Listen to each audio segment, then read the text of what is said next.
চামচ দেন, এমনি খাও, হুম? এমনি খাও। হাতে হাতে ছক লেগে যাবে আর নুনটা ভরে যাবে। তাই হুম।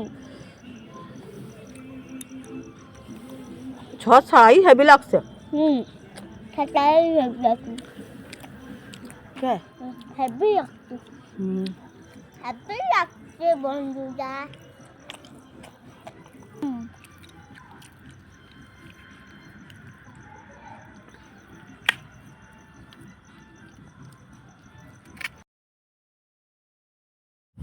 নমস্কার বন্ধুরা, মালার রান্নাবান্নাতে সকলকে স্বাগত।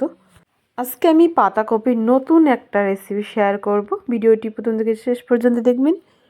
আশা করি ভিডিওটি খুব ভালো লাগবে। বিশেষ করে যে সকল বাচ্চারা একদমই সবজি খেতে পছন্দ করে না, তাদের কিন্তু এইভাবে করে দিলে একদম চেটে চেটে চেয়ে চেয়ে এই রেসিপি ভীষণই স্বাস্থ্যকর খাবারটি পছন্দ মতন বিভিন্ন প্রকার সবজি দিয়ে এই রান্নাটি রেসিপিটি বানানোর জন্য এখানে এক টুকরো আদা, দুটো কাঁচা লঙ্কা, কয়েকটা রসুনের কোয়া দিয়ে আমি একটা পেস্ট তৈরি করে নেব। সামান্য একটু জলও ব্যবহার করতে হবে।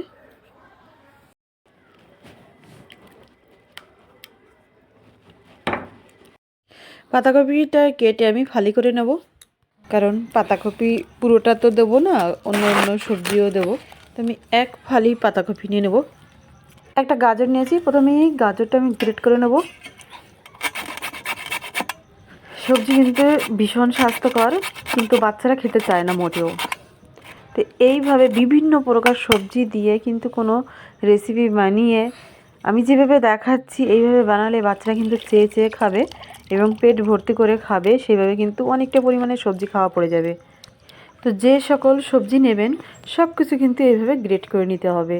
আর যদি মটরশুঁটি এমনি এখন তো খুব মটরশুঁটি পাওয়া যায়, যদি মটরশুঁটি নিতে চান তাহলে কিন্তু মটরশুঁটিটা ওই যখন আদা লঙ্কা রসুন পেস্ট করা হয়েছে ওর মধ্যে দিয়ে পেস্ট করে নিতে হবে একবারে।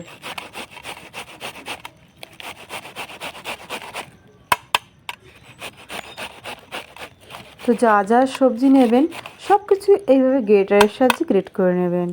এতে করে বাচ্চাদের মুখে কিন্তু কোনো রকম মানে সবজির অনুভবটা কিন্তু হবে না। পেঁয়াজটা কুচি করে নিলে ভালো হয়, কিন্তু কুচি করা হয়নি জন্য আমি গ্রেটারের সাহায্যে গ্রেট করে নেব।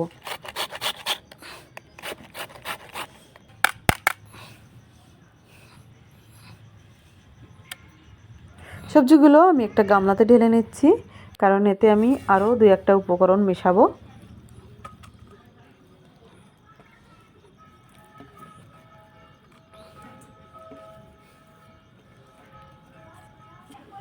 দিয়ে দিচ্ছি 1 কাপ বেসন, আর ওই একই পরিমাণে দিয়ে দিচ্ছি চালের গুঁড়ো।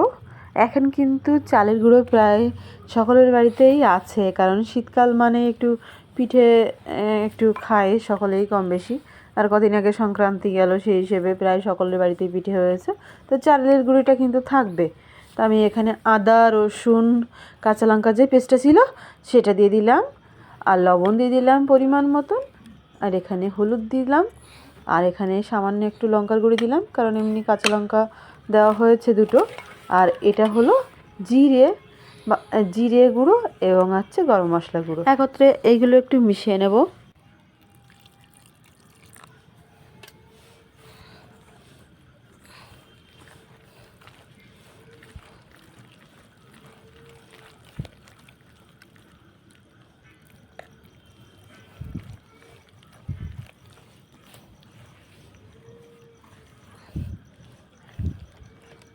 নামমাত্র তেলে কিন্তু রেসিপিটি বানানো যাবে। এখানে 1 চা চামচের থেকেও কম তেল দিয়ে আমি কিন্তু চাটুর সব জায়গায় একটু এরকমভাবে ঘুরিয়ে ঘুরিয়ে মানে তেলটা সব জায়গায় ছড়িয়ে নিচ্ছি। তারপরে এই যে বেসন চালের গুঁড়ো সবজির যে মিশ্রণটা বানিয়ে রেখেছিলাম ওখান থেকে এরকম একটু বেশি পরিমাণে নিয়ে এরকম মাঝখানে রেখে চারিদিক দিয়ে আমি এরকম করে দিয়ে দেবো, পাতলা মানে রুটির মতন করে নেবো, হাত দিয়ে এভাবে ছড়িয়ে দেবো। একদম দেখতে দেখতে বানানো হয়ে যায়, খুবই স্বাস্থ্যকর এবং খেতেও দারুণ টেস্ট।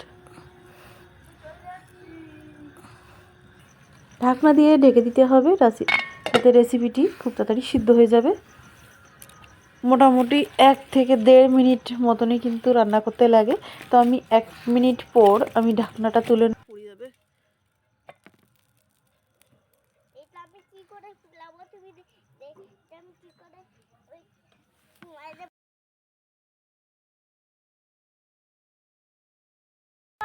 বললাম আমি রান্না করবো একটা রান্না করো জিজ্ঞাসা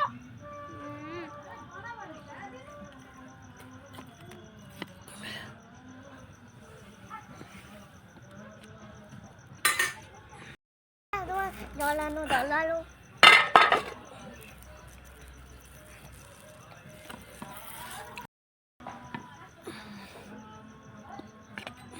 একদম মিটের মধ্যে হওয়া রেসিপি, উল্টে পাল্টে এরকম করে ভেজে তুলে নিতে হবে।